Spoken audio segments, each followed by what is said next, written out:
on social cohesion. It says that social cohesion refers to the degree of social integration and inclusion in communities and society at large, and the extent to which mutual solidarity finds expression amongst individuals and communities. I hope that makes sense. Yeah? I know I speak with a lot, but I'm sure it makes sense, right? Right? And maybe just in trying to deal with this topic a little bit more. So what does it mean? What needs to be looked at if we want to achieve this thing called social cohesion? On the one hand, there is this, and I think, a topic that talks to what people tend to naturally gravitate towards, which is the matter of the role of the state, of government, in enabling social cohesion. And we must not shy away from it. I mean, in our own country, the president himself will tell you that there is a trust deficit between the people and its government. And it's an issue that needs to be dealt with. And even goes as far as to talk about how the ruling party itself is challenged in that respect. So that's a matter of public record. It's not a matter of debate and question. That when you want to fix the issue about racial inequalities in this country, and many other questions, problems, that you cannot excuse the role of government in that respect. And then, of course, we can then have a whole discussion about what has been the success or not success factors over the past 20 odd years. Other people say nothing at all happened. Others says no. You can't say nothing has happened, right? Something has happened, it's just not being sufficient. So there's an ongoing issue of debate in South African society. So there's this issue about that relationship, I would say, when you define social cohesion the way I've done here, that has to do with how government and other organized formations have a relationship with us as individuals. And I refer to other organized formations because I think also it includes the issue of business as a sector. I think it also includes the issue of trade unions, for example, as a sector. I think it also includes the issue of civil society, for example, as a sector. That what is the dynamical relationship between those and us in our everyday lived experiences? It speaks to social cohesion. But in the webinar we had the other day, myself and JJ have been having this fierce discussion about one speaker, Lebo Ramaphosa, who came with a proposition that this part of social cohesion, the way I define it, about government performance, she said that has to happen before you even can talk about social cohesion. I disagree with that. Because as we are dealing with these problems, you can't say to me that myself as an individual in my own community, I cannot deal with the issue of albinism as a challenge. You can't tell me there's an individual in my own community, as a parent, I can't empower my children to understand the value of their own language and how it shapes us. Because some of these very things that have to do with social cohesion don't necessarily need government to get involved. In actual fact, the very story of the struggle of apartheid talks to the very notion that sometimes even without government, the push comes from the bottom. I grew up in some township called Manziville, in what today we call Mohali City, then was called Krugersdorp. There was a point in my locality where we had 0% crime before 94. 0%.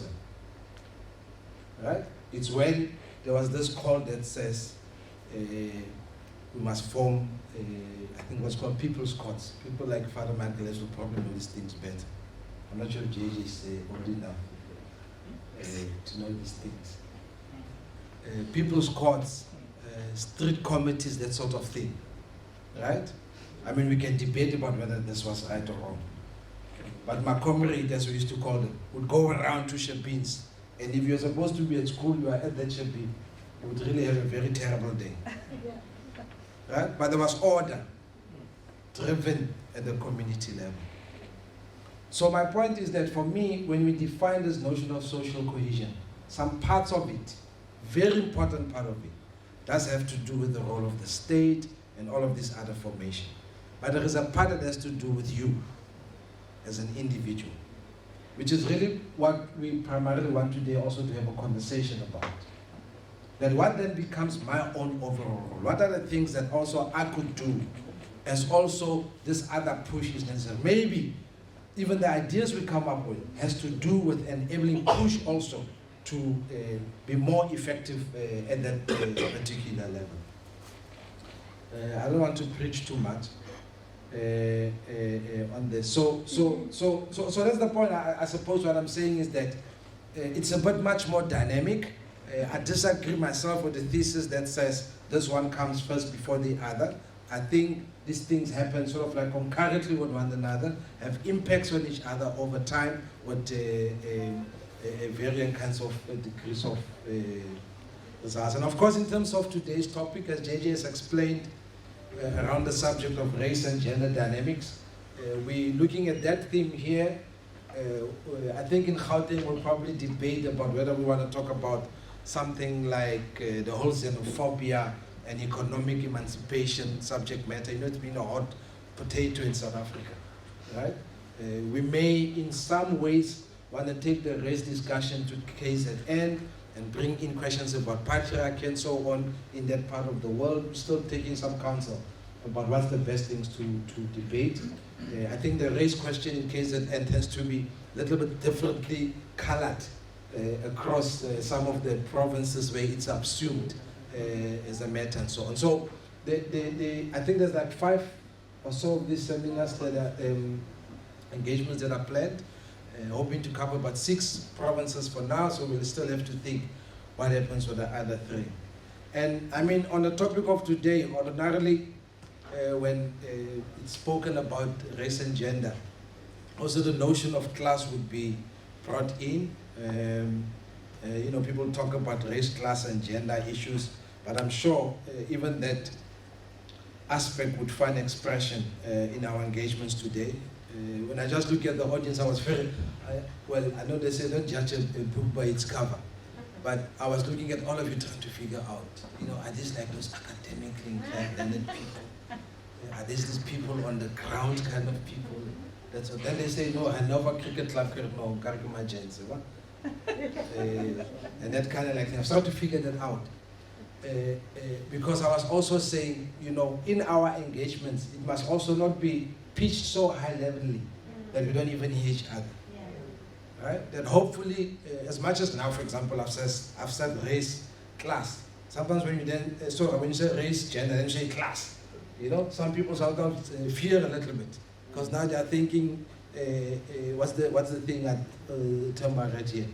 That it should not be high-level academic and do what, in terms of where some of us comes from, be typically politically kind of like talking about dichotomy, historical materialism, and that sort of thing. That it, must bring it down to the way that we can munch it, all of us, and appreciate what the subject matter is.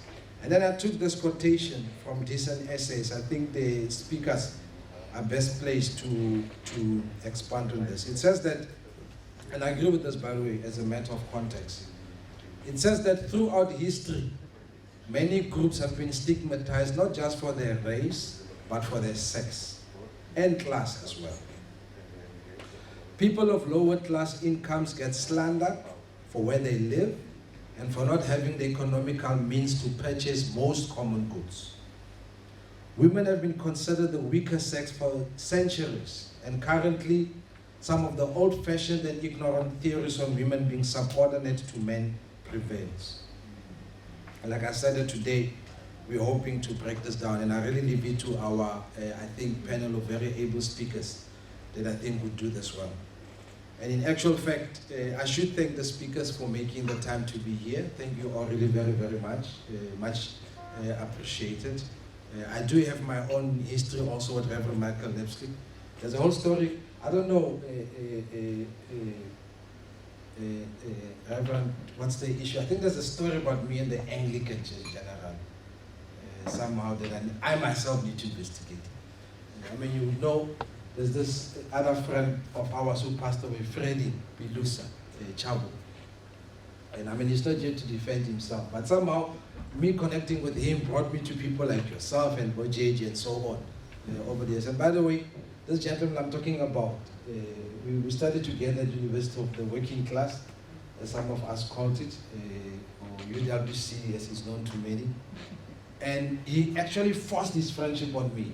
I used to like, you know that person when you pass by, he says, no, when are we meeting? When are we, you know? Only to find that it brings us to this sorts of occasions, and one gets exposed to people like yourself, Michael, and quite an explosive energy that he is there, I must tell you. And what you don't know, sir, and I'm sure you've forgotten, is that I happen to have a recording of you I did at the studios of UWC Radio. I'm still figuring out what to do with this. You know, can it make me money? Can it not make me money? Type of like questions. Can I blackmail you to do the one or other thing with it? You know, these things of the past. So, yeah. But that's Michael, Father Michael Lepsley, Edwin Cleophas, Cindy, Cindy, thank you very much. I see you arrived this morning. Be able to make it. And then the dynamic Misomo Moletlo. Moletlo means what? Celebration. Celebration? Wow. You heard that, right? That's power then. So thank you all very much really for making the time. I think in the main, from the webinar up to date, the organizers as well of this event, Dilin, thank you very much really for having us here. Well, I think that's where I would leave it, Dr. Tabane, unless if I didn't represent well in terms of the expectations. And to all of you, thank you all for making it here. And it's really a good time now to clap hands for yourself. Thank you. We don't have time, but I'm going to introduce JP properly. To say, okay, we have elected them. They can run the country and we can get on with our lives.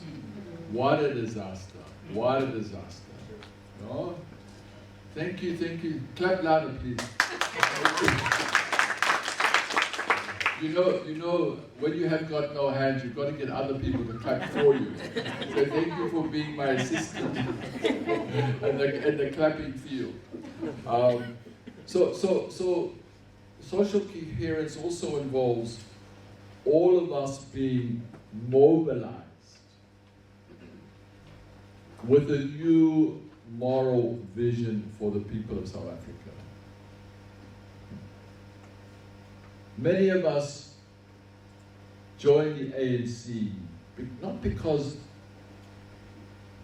the ANC was our God, but it was a vehicle to free the people of South Africa. So we could live lives of dignity. So that no child in South Africa would go to bed hungry. So we have to ask ourselves today, what is the vehicle we need in order to create the South Africa of our dreams? At the moment we are seeing in the elections, every election so far, more and more people stay away. Millions of people who voted for the ANC don't vote for anybody else, they stay home because they have become alienated from politics. And yet at the same time, if you go to every community in South Africa, we see especially young people being mobilized with a commitment to justice, with a commitment to changing their situation. But I want to come back to the question of the artists. It's another area which the Ministry of Sports, Arts and Culture needs to bow its head in shame. Because in the midst of COVID, the artists were not treated properly. Others can clap as well if they want to. But you see, what we need to see from our political class is more humility, more willingness to apologize and say, we got it wrong and we're sorry. But it's never enough to be sorry. Having been sorry, then you have to change. Because actually, it is our artists who have part of the key to us cohering as a country. It's the poets and the musicians and the singers and the visual artists.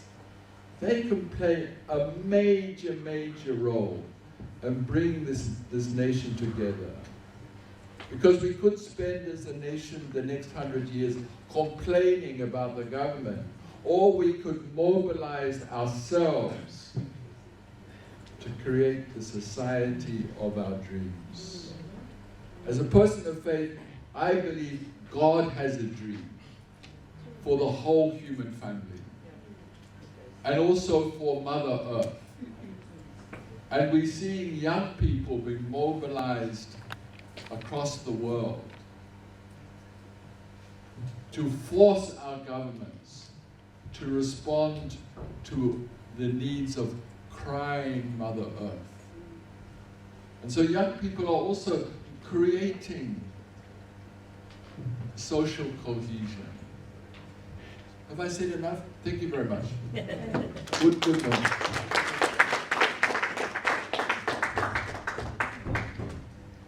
Thank you, Father, and thank you for your fearless input, as usual. I have to run away. Bye-bye. Thank you. Thank you, Father. And please enjoy my birthday. Bye-bye.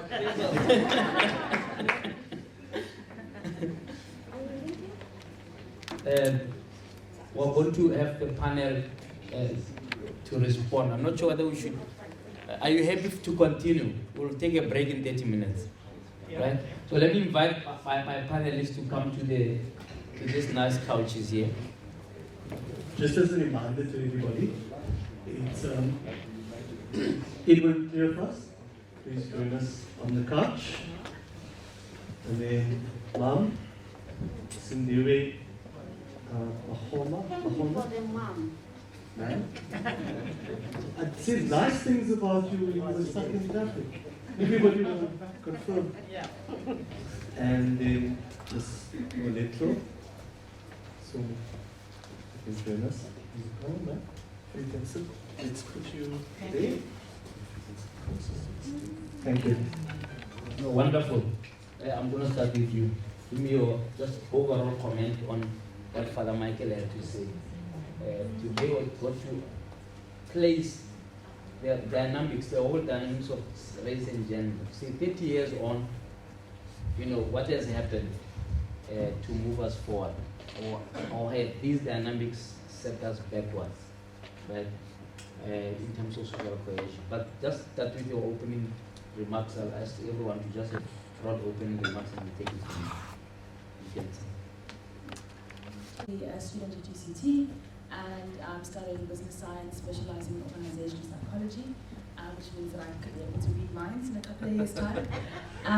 But yeah, I've been involved, I'm currently involved with, I'm serving on the committee at the Lee City Hockey Club as chairman, which I have truly felt is an honor and been very, very humbled with. I come from a background of being in a position to play hockey, which is a predominantly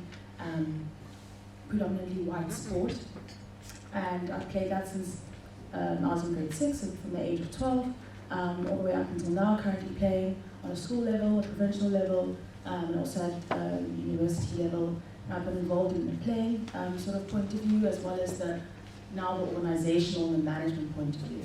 And I think being a player, with all the frustrations and the challenges and maybe the opportunities, I've also been able to address that on a platform that I've been given as chairman at the hockey club.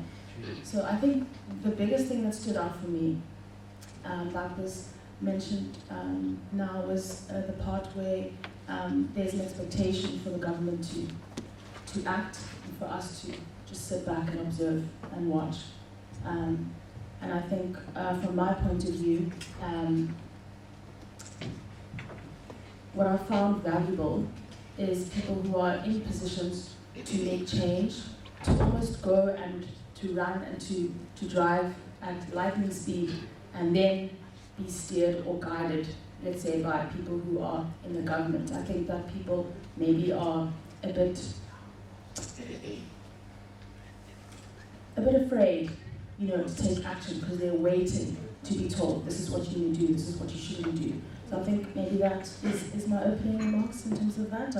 I really do appreciate being respectful to the office that you've been given in the leadership positions and using that maybe to drive social cohesion. Yeah. But do you think that young people understand or appreciate the whole issue of social cohesion, or does it go over their heads? Or they don't know what we're talking about? Well, I didn't know what it was until I looked onto Google and I realized, oh, this is what I'm interacting with every single day. I think something else that was mentioned was, let's not speak about the academic terms and everything that's very complicated. Let's not dumb it down, but let's make it very simplistic and say social cohesion is, are you given the same opportunities to play sport as others? And if you're not, is it because of race? Is it because of gender? Yeah. Oh, wonderful. We'll come back to that discussion. Simply your initial remarks. Good morning, everybody, and thank you for being here, and thank you for inviting me. Cindy Wimagona, next year I'll be celebrating my 80th birthday. That's important. And what Father Lepsley said here, no one can deny. Almost 30 years into our uhuru, the things that have grown in our society are the negatives.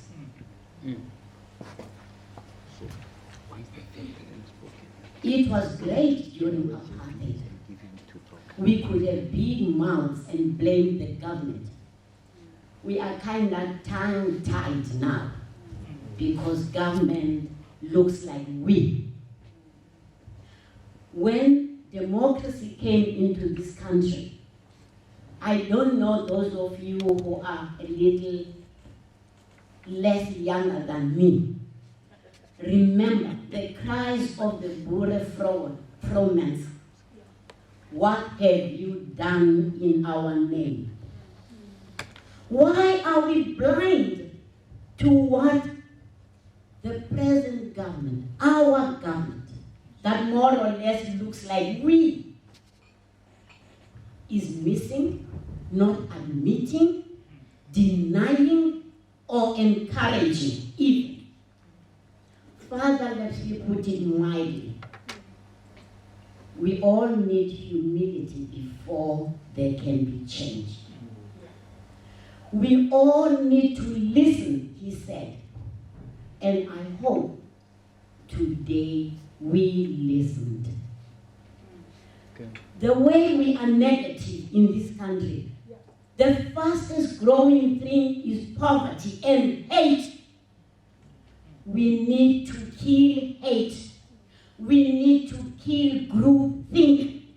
There is no such thing as group. I write. That's my retirement job. Father Lepsley and I met when I was working in the anti-apartheid radio programs of the United Nations. I retired at 60, retired into writing. I couldn't find the English version. Skin we are in. Everybody who has children, your own, your brothers, your sisters, your next door neighbors, get this book. Tells you why skin color matters not. I grew up thinking everybody who was dark skinned like me as I am, was my brother or sister. Guess what? not true. I have been hurt, I have been insulted, I have been embarrassed by people who look like me. I have been nurtured, I have been encouraged by people who apparently outside don't look like me. You don't know me, you don't know your sister or your brother until you know the heart. Get to know the person before you think they are yours. Hate is killing us. I noticed you call me CC, you call somebody else doctor and somebody else. I could write, I have written an essay on CC and Mama and Auntie. I won't go into it today. I hate it. Yes. So before I let you go, what do you think in terms of social cohesion, right, can be said about the race dynamics? Have we graduated, right? Yes, negatively. We've graduated negatively? Yes. All right. We have failed. We have failed. When I hear people say we don't do this, guess who we is? Yes. We don't do this here. People like that, we are still in the group mentality state, in the apartheid state here. Mm. We still think in terms of... How can we get out of it? As Father Leslie said, go to the root, how you raise children. When I said it's for the child to grow up knowing that irrespective of what the cover of the book looks like, what the skin we are in does not define us. It doesn't say what character we have, what caliber we are inside. Children must be taught this from when they are in mama belly. Yes. You must teach your children, you are God's created thing. And you are as good as anybody. Your skin color doesn't define you. Your gender doesn't, whether you're male, female, LGBT, I'm going to get into trouble, one and plus and plus and plus. I'm learning, I am learning. Thank you. Just give you the win. Thank you very much. Where's the frou-frou here? Please give us another microphone.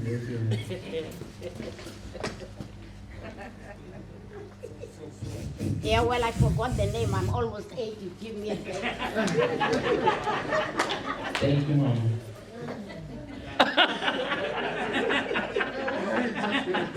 No land. Edwin?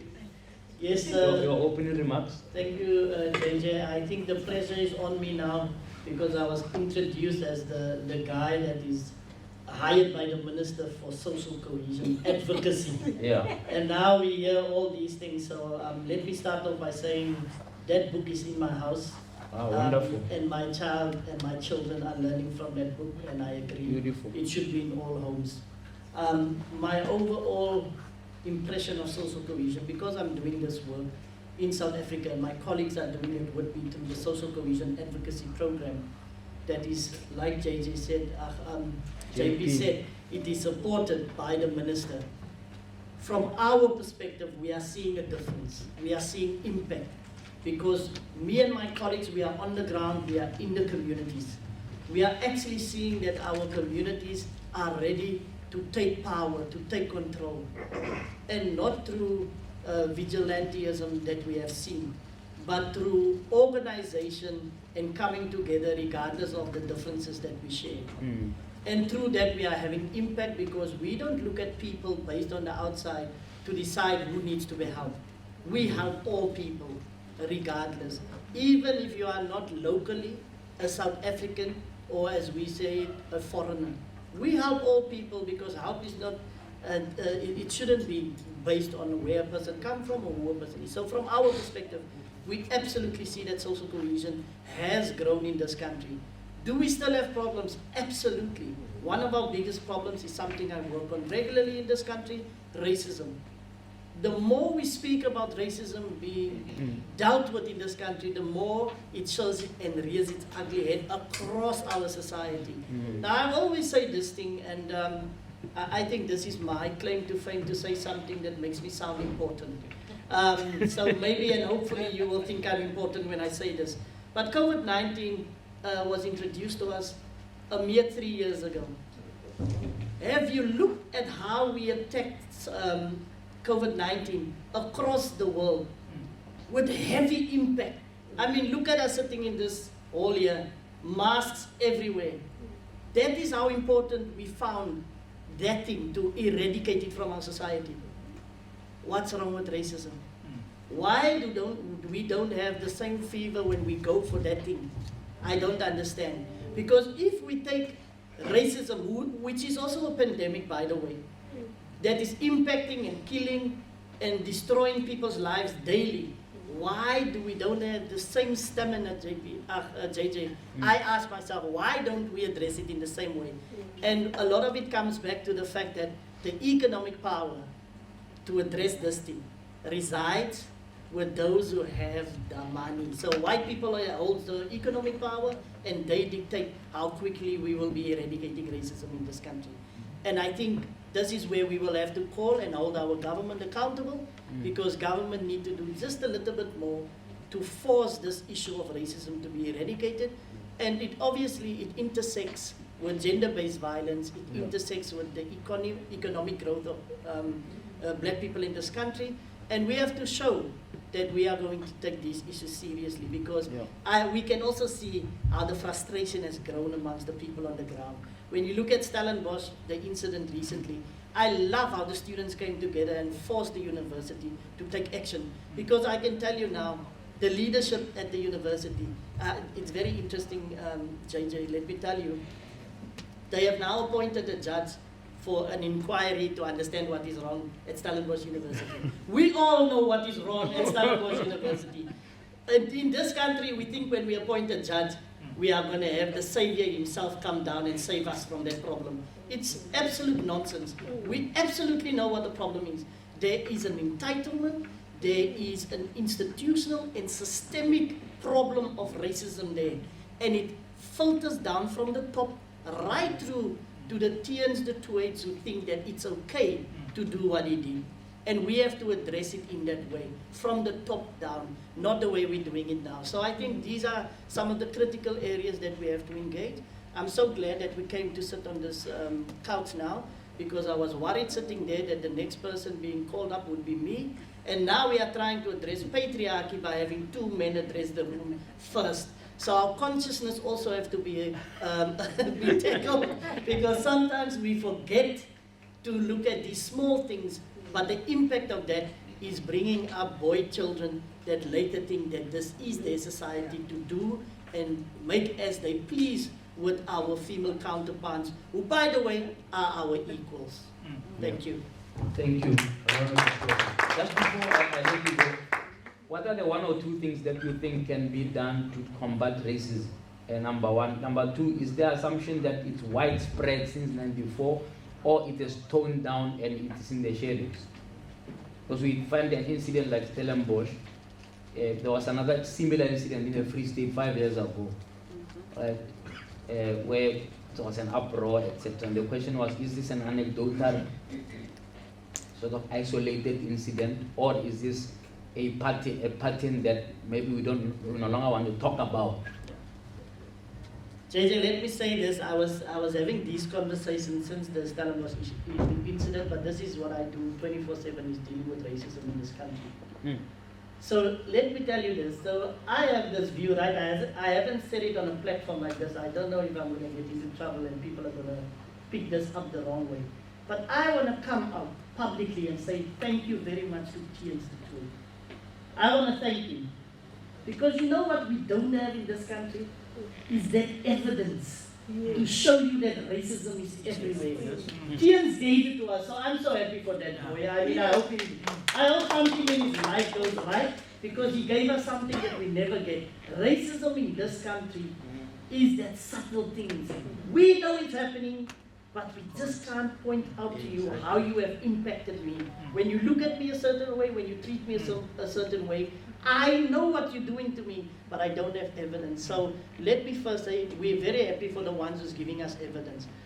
It's not that it's not widespread, it's very widespread. I mean, you drive into this place here, you drive past so many structures that is left from apartheid across the whole Western Cape, where you can clearly say, white people, black people, very poor people, the people we don't care about. So all those structures, the colonial and the apartheid spatial planning is still in place, right? So that feeds us racism. So it's even when you think about it, and I want to say, so you see, I don't know if I must say mama, I'm so scared now to say the wrong word. Dr. Magona, recognize people and you can, okay? Don't get it wrong again. JJ, I've also helped you with this now. Yeah, thank you, thank you. So when we look at all of that, I can guarantee you, even in our, what we call the creches, where our small children are, even there, we are hearing about incidents of racism. Now this is a very widespread problem.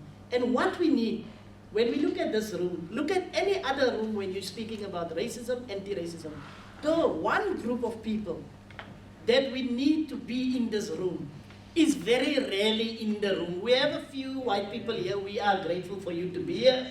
Thank you. We are grateful for the allyship, but please next time, each one, bring one. Bring your friends. We want them to be part of the conversation, because ours is not to run away from our differences. Ours is to come into a room, have robust discussions about racism, and find ways to move, not past this like it didn't come from somewhere, come through this, so that we really build a new South Africa where everybody has a role to play. No, wonderful. Thank you. Thank you very much. Let's engage. Hassan, can you start us off there? Yes. I've always wanted to do this, you know, when I stand in the mirror in the mornings and I pretend to be, what's that guy's name from Survivor SA? Or Idols, when you have a wild card entry. So that's exactly what we're going to do now. Yeah. With me I've got Dr. Elam Soroke, who is the Chief Director for Social Cohesion. We decided that we needed some backup. And just to introduce himself, and maybe a response to Father Mike's keynote address. Okay, thank you very much. You got my name correct, but I'm not Chief Director in the department, I'm Director, so it is in government, most people take this quite seriously. So if you can stand up for us, so the camera won't catch you. Oh, thank you very much. That's one or two inputs that I want to make, but thank you for the opportunity to respond. I think in terms of the many issues that Father Lapsi raised, I agree with him. But I think the first thing that we need to recognize is that South Africa is not a dictatorship, we are a constitutional democracy. And if we talk about social cohesion involves all of us, it involves the collective. So there is a particular responsibility that government must fulfill. Certainly, government has to play a creativity role, leadership role, but it cannot be, an exclusive responsibility of government in making sure that South Africa over time becomes a socially integrated and inclusive society. In a constitutional democracy, you have key sectors that will power, that have resources, who have a role to play in the life of that society. Certainly the media, JJ, your sector has a role because you shape public opinion.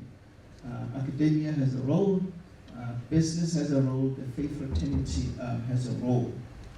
And so when we take stock of government's progress in terms of its commitment to social cohesion and nation building, I think we should do so mindful of that fact that in a constitutional democracy, government needs to be in some kind of a social compact with other more important role players. I think that is where the missing link is, and that is what we are trying to resolve. I can say to this meeting now that in terms of commitments government is making, one of those important commitments is social compact. In other words, what government wants to do with the social compact initiative is that government will be saying to civil society, to business, to the faith fraternity, that this is what we have committed ourselves to doing as government. And can I just say that these are not just plans. When I talk about government's program of action on social cohesion initiative, I'm talking about a live program, which is in progress, which is ongoing, but it has its own limitations if it will only be government alone doing it. So the social compact is meant to, marshal the forces outside of government so that they too make a contribution. In that way, collectively, I think we'll make progress. Can I just say, most people when they imagine social cohesion, they think of social cohesion as some kind of an aesthetic kumbaya project, which is unfair because that is not what it is. I can tell you without any fear of contradiction that that is not what government thinks of social cohesion. The fact that South Africa still remains one of the most unequal societies in the world doesn't have much to do with how social cohesion at government level was conceptualized. Government was very deliberative. If you look at the pillars of our program of action in terms of our medium-term strategic framework, the first pillar is about promoting the values of the Constitution. The second pillar is about equal opportunities, inclusion, and redress. That speaks to issues of economic redress, economic justice. In terms of legislative and programmatic agenda, you will know about the democratization of the workplace through the employment equity policy framework and legislation. It's an open debate as to whether that has been effective or not. We can also talk about the BBBEE policy initiative, whether that has worked or not. So at the level of government, in terms of equal opportunities and redress, those are some of the strategic interventions. I think the question should not be that government didn't look at social cohesion. Economic redress was always central to the project. And that is why from the very beginning, one of the main pillars of the project was about equal opportunities, inclusion, and redress. I think the problem has been that probably us as government and the rest of us as society, we have not managed to build consensus around what equal opportunities should mean. What redress should mean. What should be our agenda in terms of economic redress? I think as South Africans, there is no consensus around that. Those who have been advantaged by apartheid, those who have ill-gotten wealth, have a particular understanding of economic redress to those who have been disadvantaged by apartheid. And I think we're not finding each other there. And it takes leadership to get us there. Leadership not just in government, but leadership across all of society. Because this is one problem. When we talk about leadership, we talk about government, which is okay. But the faith fraternity, people like Father Lepsy are leaders in their own right. The judiciary, people in the media, there's leadership across all of society. I think we need to get to a point where there is consensus about what this economic redress should look like, what it should be about. Because in terms of our program of action, it is there as one of the main pillars, but we haven't we're not getting it right. If I could just make last point about artists, I think the view expressed by Father Lepsy in terms of frustration by our creative and cultural industries, brothers and sisters, I think that frustration is shared by many. And I can tell you, even at the level of the minister, that has been one of his headaches. How do I assist the sector? It is not true that government has not been sympathetic to the plight of artists during the COVID-19 pandemic. It is not true that government has not assisted the fraternity. Government did. I think what we can argue about is whether that was enough. And if that wasn't enough, where were additional resources to come from? Remember, when COVID hit us, in 2020 March, no single government department or entity had any plan whatsoever to deal with COVID. Secondly, Treasury had appropriated resources to departments and to state entities, and there was no such thing as COVID relief. So we've had to be creative within a very short space of time. And I think that has to be understood within the context of the department as being one of the least funded departments as well. So we've had to steal money from other programs to make relief money available to the creative industry. That was not going to be enough. We've had to steal from Peter to pay Paul. So I think that should be the understanding. It wasn't enough, but we can't say nothing was done to assist artists. Thank you. Thank you, Doctor. Thank you. Someone else there? I think, ma'am, you quite like that prefix, but Doctor, you wanted to respond? See your hand. I like it. Am I on? Ma'am. Yes, Like thank you, sir. When government congratulates itself. Talking about relief during the pandemic, I received forms to apply for a grant to relieve my stress, financial stress. I applied, and those are not easy forms to complete, hey? Didn't hear anything from the government.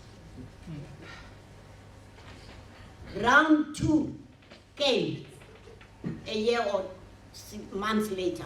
Please apply, please apply. Well, I may look like a fool, but I am not a fool. So guess what? I didn't bother applying. You think it ends there? No. I get a letter. Please apply for this grant, Cindy Wemagona. I reply, I will not, because I applied last time. You didn't even bother telling me why I didn't get the grant. Lady calls me. You will get it this time. How much am I getting? 10,000 rand. Okay, thank you, ma'am, I'll apply. Paul, this Paul is still waiting. After I am begged to apply, what kind of 10,000, 14,000. I mean, honestly. You begged me to apply. I applied. When I had sat there and decided, don't aggravate yourself with this, blah, blah, blah, blah, blah. You begged me to apply. I mean, honestly, is there anything more disrespectful than that? Until, as Leslie said here, you don't just believe you are free because you have a vote, the right to vote. You don't go to sleep. 1994 didn't entitle or encourage or whisper in the ears of the oppressed, your job is done, go to sleep. No government, I don't care where in the world, can do what it should do if the people who vote for that government are asleep. Democracy is based on the premise you elect somebody and then hold your eyes, keep your eyes like this to see that the people you elect and send to parliament are doing what you send them there to do on your behalf. Wrong, sir? Government is the government of the people, for the people, by the people. Government doesn't work for itself. That's why it's called civil service. When government officials come, we all stand. If the minister walked in there, what would we do? Jump. Theoretically, we are the bosses. Ha, ha, ha. Thank you, Treasurer. On something here, and maybe it's, I'll frame it and call it social inequality. Yeah. But a few weeks ago, the or just last Friday in the Western Cape, high schools decided on who gets into their high schools and not. And now if you know Cape Town really well, you'll know the top schools are located here in this part of Cape Town called the southern suburbs. And so it's always a clamour to get into those schools, right? Yeah. And the Western Cape Department of Education has a special system where you have to go online and register. What that tells me though is that the people who don't have access to computers or scanners or the internet find it incredibly difficult to register their kids, not only for grade 8 but also grade 1. With me here is a principal from a Nova Park Athlete Primary School, and he gave his computer room for volunteers to come and register kids. Now, I want to pose that question to you about social inequality. You've got gang issues happening around your school, and you've got this inequality issue where parents don't have access. So, how important is it for you to be an active citizen as a principal? Hassan, it's very important for us to be active participants in that society. If we don't assist parents' voices won't be heard. And speaking about the online applications, if we didn't assist those parents don't have data, they don't have facilities, and it becomes the school's priority to get those learners placed for next year. On gang violence, we also need assistance where historically we've been in a position where gang violence takes place on a daily basis. I researched how long we've been under the scourge.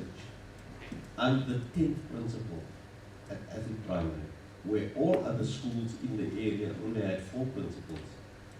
Principals can't manage the chaos in the area. They can't take it for a long period of time, and some principals stay 2 years. I'm there 6 years now, and it is a challenge to manage chaos around the school where we want to prioritize education. It's got an effect on learners coming to school. It's got an effect on extramural activities. We are asked why we can't have extramural activities, but there's no effective spaces around the school that's safe enough for learners to participate in extramurals. Now when we're starting with the extramurals, gang violence flares up.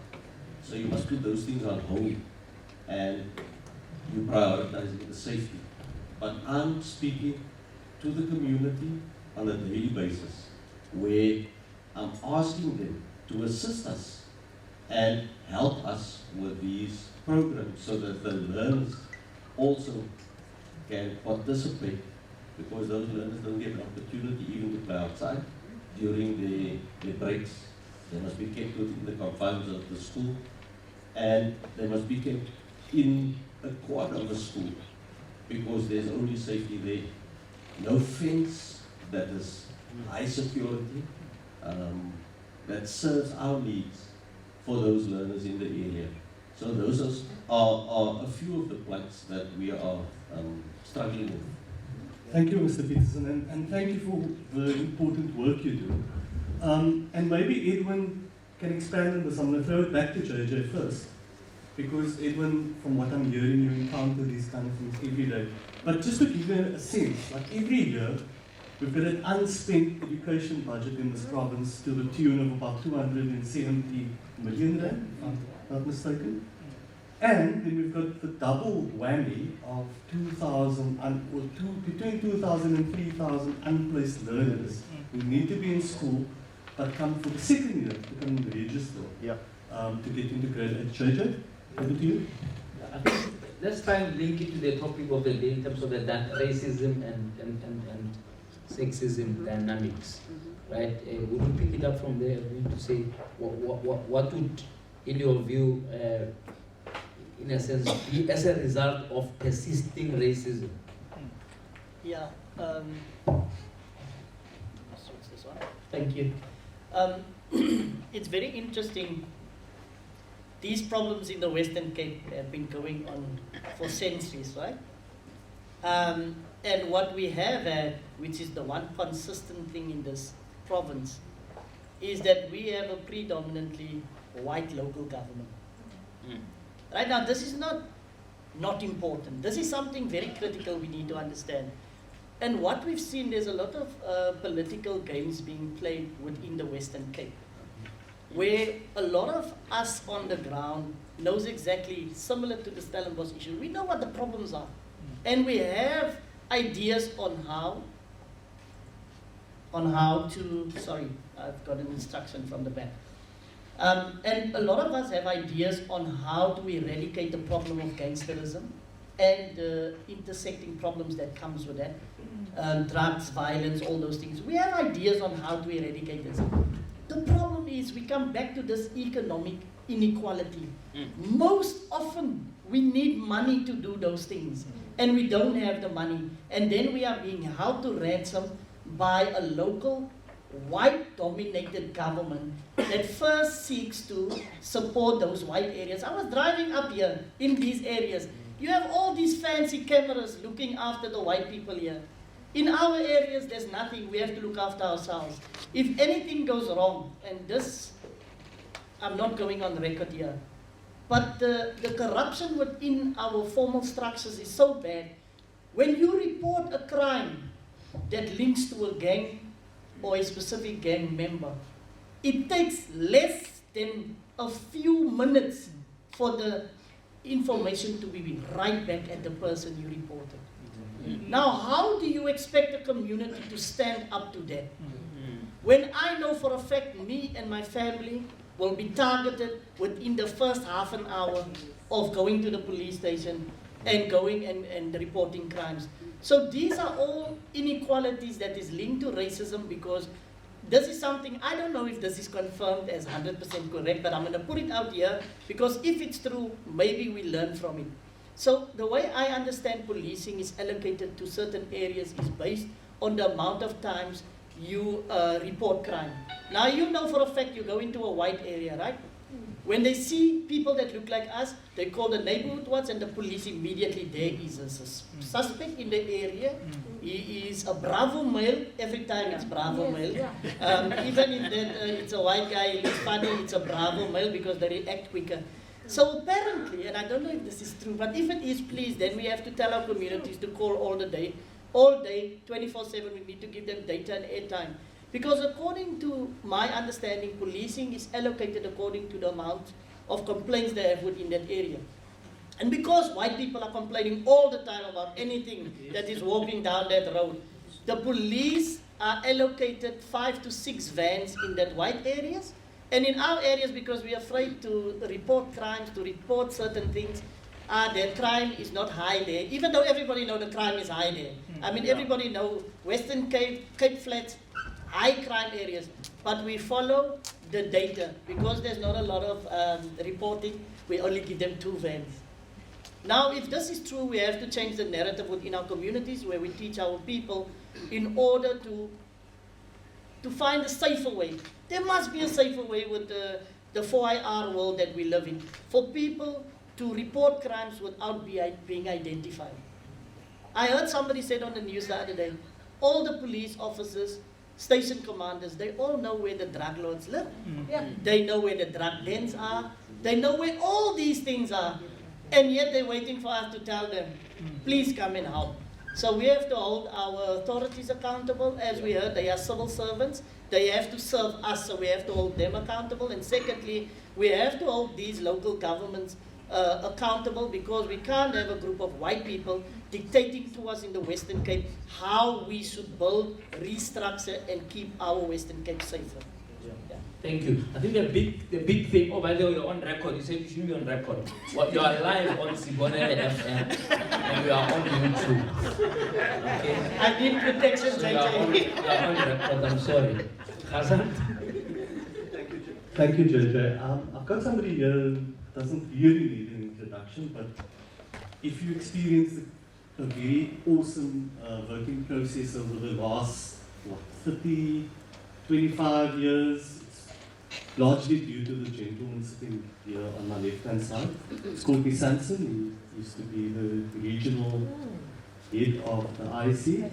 Did I demote you now? Don't you? Okay. So I'm going to hand over to him. So comment before I put my foot in my mouth. Thank you, Professor. I just been listening to the conversations. Thank you very much for all those people who've been making contributions. But I think it seems to me that there are two critical discourses in South Africa. Around the 1994 era, the dominant discourse was the discourse on reconciliation, because we were such a racially divided society. In our attempts to build democracy, we focused very heavily on that reconciliation discourse. But there was always a secondary discourse. That secondary discourse, in my understanding, was the discourse on poverty and inequality. A couple of years down the line, I think the two discourses have changed position. Currently, the dominant discourse is the discourse on poverty and inequality. And the secondary discourse is the discourse on race and reconciliation. Now, it's slightly easier, I think, to reconcile people across race. But you can't reconcile wealth and poverty. It just can't happen. And we haven't shifted our efforts in that direction significantly. And I think that's probably where the drama around the flag and let it be 22 million comes from. You know, that we haven't made peace with the fact that it's important that there should be a discourse on reconciliation, but it's not dominant anymore. Now, the other thing I wanted to say is that when you talk about inequality and poverty, the privileged people, and I include myself, privilege, there is an intergenerational privilege and intergenerational poverty and intergenerational racism. Now, I think those critical issues need to be where our efforts are going at the moment. Now, when you talk poverty, it's easier for the privileged to talk about poverty because you can address it through your benevolence, through the lot that you have. You know, if you've got millions, you can throw a couple of million into poverty. But when it's inequality you're talking about, it becomes a hell of a lot more difficult. Because then all of us are part of the problem. And that we can't always face. Thank you. Thank you. Thank you, Jason. I want to throw it to Molecular here from a perspective of gender inequality, right? So, I mean, you're the very first woman chairperson. I noticed you called it the chairman, which is a bit jarring. And I want to hear your perspective on that as well.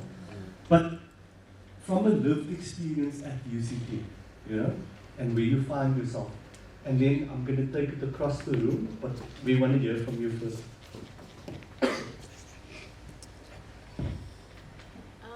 Yes.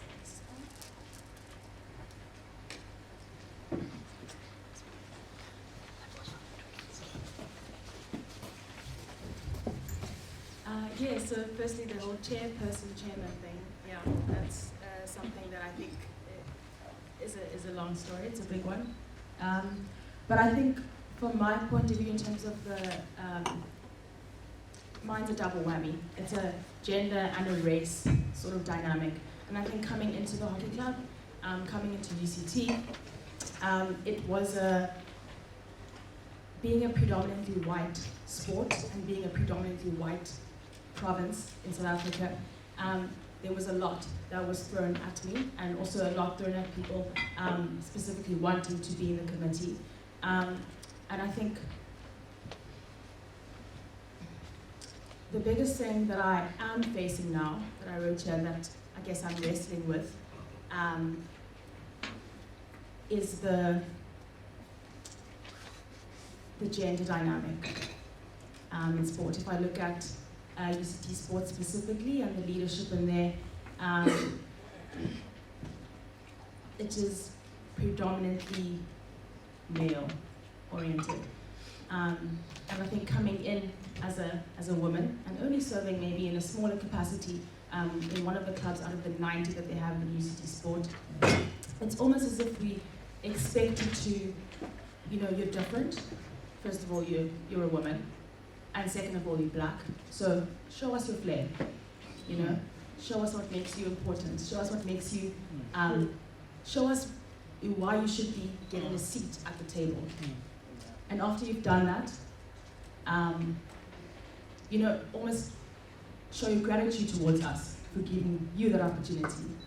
And then once you've done that, okay, you take a seat, let's continue with what we were doing before. And I think that's the experience that I've gotten. Last year, our chairman was a white male, and I was fortunate enough to be serving on the committee, only overseeing the women's side of the club, and I stepped up as chair. And I think being in a capacity where playing as a black woman in a white sport specifically, I've always had to earn my spot. And even once I've earned my spot, I need to fetch resources to be able to purchase a stick, purchase shoes, purchase all these things, and still be able to play and perform at the level that everyone else has performed at. It wasn't new to me to step into the chairman role and still do the same thing. So yeah, the gender dynamic is a big thing, the race dynamic is a big thing, but I looked at this year and I said, so currently I'm on a gap year, so I got into honours, but I decided to just take a break, a pause before stepping into the working world and climbing up the ladder and figuring out that it's not so great up there. But in me taking a break, I've been able to also rest and being able to serve on the committee still, and that to me was very important. So I think my last point that I wanted to bring up was, yes, there are all these issues. This is what I'm facing. Every day I wake up, I must fight, to do things, to get into the room that I've told, you're meant to be in this room. But I said, you know what? Let's try and see what I can do to make sure that I'm still making an impact. I can make excuses. I can say, oh no, I'm not being given resources to be able to reach out to the community in the capacity that I've been given. Oh no, but I don't think that I've been given support in my playing capacity, so I won't be able to give back in my leadership capacity. At the end of the day, they're going to look at me and they're going to say, what have you done this year to actually further or give maybe opportunities to those who don't have? What have you done in your office? And I think being crushed in many ways may mean that us, maybe people who are women and those who are also black, will have to fight a lot harder than others. But I don't think it diminishes the impact that we would have. So yes, it has been a battle, it still will be, but we have to fight, there's no other way.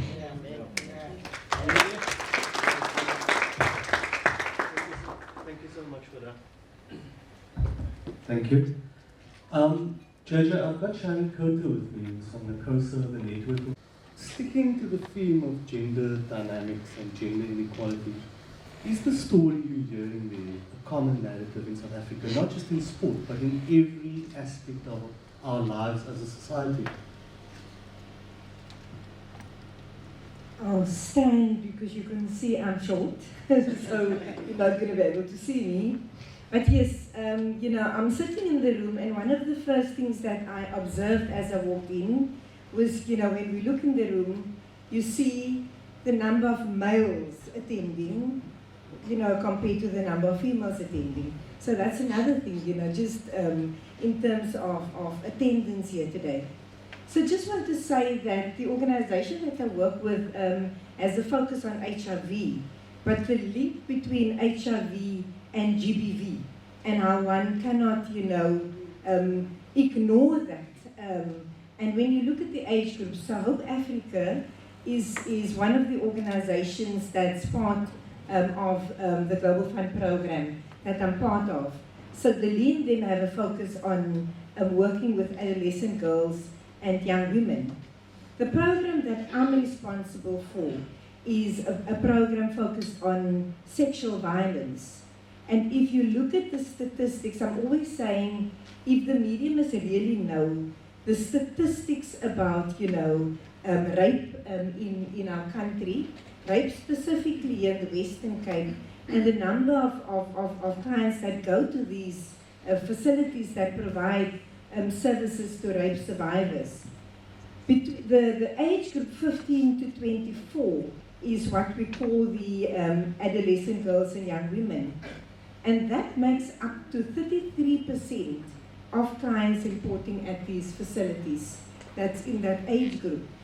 But when you look at the age group 0 to 4 and 5 to 9, and you look at the girls that are being sexually violated, it's so massive that, there will be a huge outcry if the media must really know what is happening.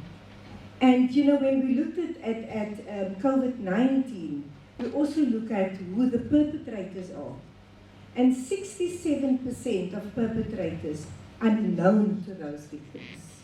So it's really, what, if you say gender-based violence, I've been in the sector, you can see I'm great. I've been in the sector for many, many years. We also prefer to look at, and not only say gender-based violence, but it's violence against women and girls. Because if you say gender-based violence, you obviously include men, that's also violated. But violence against women and girls is really what is very huge in our country. There's lots of programs addressing it.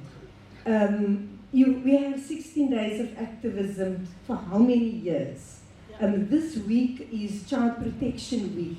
We're going into Youth Month. We've got all these campaigns. But what has changed? And I'm saying to you very little. And why is it? And the reason for that is patriarchy and the role that patriarchy is playing. Because rape is power over. And it's that problem, It's when you say consent, what is consent? It's when I say no, no means no. But what does that really mean? And it's about power over. I was at a function, it was the 21st, and I happened to sit with a teacher talking about the program and work that we're doing. And he was saying, what do I say to my boy children, the boys in the school? And I said, there's a very good analogy that you can Google, it's the tea analogy. It's what does it make, when you say no, what does that mean? And the tea analogy is, if I ask you, if a male person asks me, do you want tea? And I say, yes, I want tea. So now you'll go put on the kettle, and you'll boil the water, you'll take the cup out, you put the tea bag in, and in the meantime, I decided I don't want the tea. So if you Google that analogy, then it says, okay, what are you going to do now? Are you going to throw that tea down my throat? Because I said yes. But in the meantime, I decided not to have the tea. So when it's about consent, for sexual intercourse, if you say yes, but in the meantime you decided not to have sex with that partner, and you then say no, what does that mean? So it's really about consent, understanding consent, and also understanding, what it means to say no, and to have respect for that no. So gender-based violence is a huge issue in our country, but very specifically, violence against women and girls. And we need to do something. And in this room, we have so much power just by speaking to our boy children, speaking to men, and having those conversations.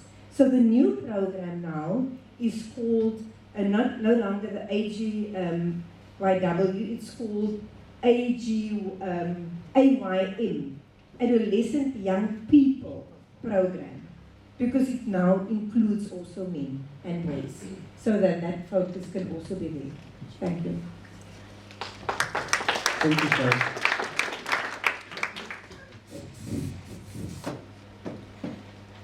Thanks, JJ. I think there's another dynamic that we can also talk about, and that is crimes against so-called foreigners, to borrow Edwin's animosity towards foreigners. There's an increasingly uncomfortable narrative about foreigners in this country, especially people from this continent, you know, who come and live and work in South Africa, and undocumented, so-called undocumented foreigners. But then there's also the queer community, you know. We hear and we read and we see discrimination against lesbian, gay, non-binary people who choose to identify in a certain way. And I just wanted to find out if there's anybody in the audience who want to address either of the two, you know, or want to add a comment about it, no? If you can identify yourself. Okay. Okay. My name is Jeanette Mama Kopo Matebula. I'm a social worker by profession, and a teacher and a researcher, medical research. Firstly, I would like to only identify about the LGBTIQ++. There is a very big problem that we don't understand as the parent, as a brother, as a sister, and also us as a community. We are the government. Without them being elected, there's no us. It's us that we elect them. But let's come to the boy child. More especially that we say men, men, men. There is no such men, men, men. Women who are here, much as we are few, it's first time in this kind of dialogue that I came, I found that men are higher than women. So it shows that men can stand for this and men can make difference. So now what I want to say is that in terms of LGBTQIA++, is that let's go back to medical genetics. Let's go back to the hormones. Let's go back to the lifestyle. Those are the three things that identify LGBTQIA++. Because what happened is that a child sees himself at the early age, that you can see how he's actually acting at an early age. Mamas, you are here, you know that you have napkin that child. When you open a napkin for a child, at the age of, not even age, at a few months, you'll see that child. He's playing himself, he's touching himself. There is nothing wrong about it. The child is actually, hormones are working. It shows that the child is actually feeling himself. But what happened when the child grew up? A boy child doesn't know anything about Maria. They call it Maria, night dreams. What do? We beat that child that you wet the blankets. So where are we, mothers? Today, those boys, when you walk around, most especially these girls, they call it gangs, most especially in Nanga, that are so under 12. They always put their hand here. And then they're playing and they're talking. And you ask yourself that what is this? Is this an in thing? Or what is actually going on? So if that child could actually being educated and being informed that when you grow up, you see a boy child, a girl child, and you have erection, it's got nothing to do with sex. It's your hormones. It's what actually drives you that, you know what, you are growing, my boy. But that was going to stop us right now, that we don't have this rape. Because of they don't understand what is actually going on about. Every boy see erection, he see sex. He think that is sex. Because of the boy doesn't understand himself, that what is this body actually reacting out of. So when we come to LGBTQI++, let's understand there's a hormones. there's a lifestyle around it. Because I've been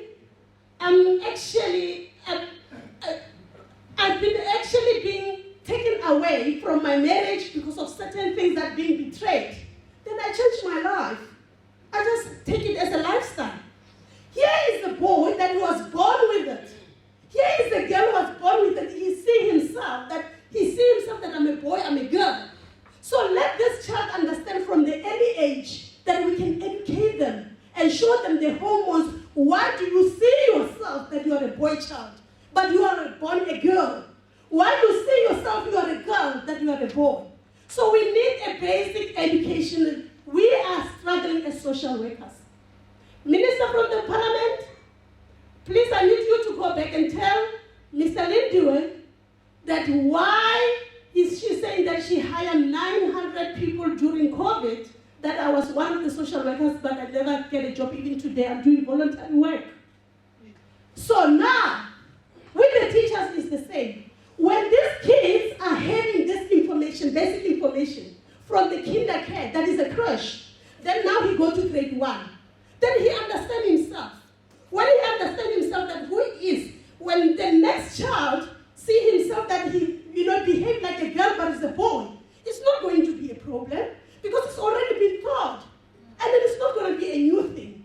So pre-1994, by now, my kids are actually 30 years old now, that I started with. You go to Langa, you'll never, if you are an LGBTI, they're not even kidding or looking at you differently. But you go to other places, we can't, because we cannot be able to go and teach everywhere. So let's start from the kindergarten. We are out. When we also come, we do the part of the crime. Then what we see is that Minister Lindiwe is giving 350, of which is a problem. Let's not get too much into that. But if she was saying, if it comes out that this 350, it's for me to look after my neighbor, that was going to be something because of how many we are in the house. We are 5. And then each and every one stand on the gate for 4 hours. Then now it means that 24 hours we are working. What are we working for? To get paid for the 350. So now when it's somebody new on the street, we ask, where are you going? What are you looking for? You see? So now we are neighbor watches is what these white people are doing. Secretly, I'm living around the corner. They ask, my boy is black as I am. And then now he's taller. When he passed, they asked him, are you lost? He said, no, I'm passing my home. I said, oh, because it's black, remember? But now, meaning that white people are looking after another. So why can't we do that? Because that 350 can be a salary. Can be a salary for us to look after ourselves. And the shooting will stop. Thank you. Okay, thank you very much. Thank you, ma'am. Please tell your son. Please tell your son that I still get followed around in shops because One more comment, and I'll ask the panel to give me just a summation of way forward. What should people be doing practically? And that's what we're going to ask all of you in your roundtables after tea to do. Just a brief comment. I have worked as a young person representing the LGBTQ community. I'm an author. I'm so honored to be around Cindy Magona. Now, the title of the book came to mind when she started to speak, Mother to Mother came to mind. Thank you, but I lied in my book, my first published book, Untangled, The Psychological Chains of Human Abuse. I say the genuine affirmation that we are loved at an early age produces courage that equips the human psyche to be empowered, secure, and bold enough to walk away from any abusive situations. That means the problem of gender-based violence can only be conquered if we start understanding how to treat our young people. If we raise them in love, they will know how to love. We raise them in abuse, all they know is abuse. They will perpetrate it. Yes. So let's raise our children in love, and that in the long run will prepare us for a gender-based violence-free generation. And I'm so humbled by Charlene, who spoke on gender-based violence, and I just wanted to say that the moment we speak about gender-based violence in such a way that we remove connotations like girls and women, and we speak to human abuse, psychologically, we are preparing even authorities to start understanding that abuse is something that happens to everybody in spite of their sexuality or their gender. Because if they consume material that speaks to women abuse and girls abuse, it's going to be very difficult for them to understand that a man also goes through abuse, and trans woman goes through abuse, a gay person goes through abuse. So let's speak about human abuse. The universal language should be human abuse, because if we put connotations, it's going to be a challenge for us to psychologically understand that it happens to everybody. And the LGBTQ community, as an activist myself, I say it's so sad that church institutions, places that are meant to preach love, are places that are actually perpetuating abuse even further. Because you go to church and they speak about creation, but I say to pastors right now, I say there is an intersex child that is born out there. An intersex child is a child that's born with both a vagina and a penis. If God's purpose for life was for a perfect-bodied man and a perfect-bodied woman, what was his purpose for creating an intersex child? Sexuality has evolved. Let's move with the pace at which sexuality is evolving. We're going to take tea. I'm going to ask the panel to come back to the panel just after tea to guide the roundtable discussions and challenge you in what you should be discussing in those roundtables. So there's been a lot of stuff said under race and the dynamics of that, a lot of stuff said under gender. So for each of those, in your tables, when we come back from tea, I'm going to challenge you to say, what are the 2 interventions that come out of your table that we can do under each of those dynamics, right? So that at the end of this, there are some concrete actions that each of you from your different angles, organizations, individual point of view, you can take. Let's take tea now for 20 minutes and come back in 20 minutes, please.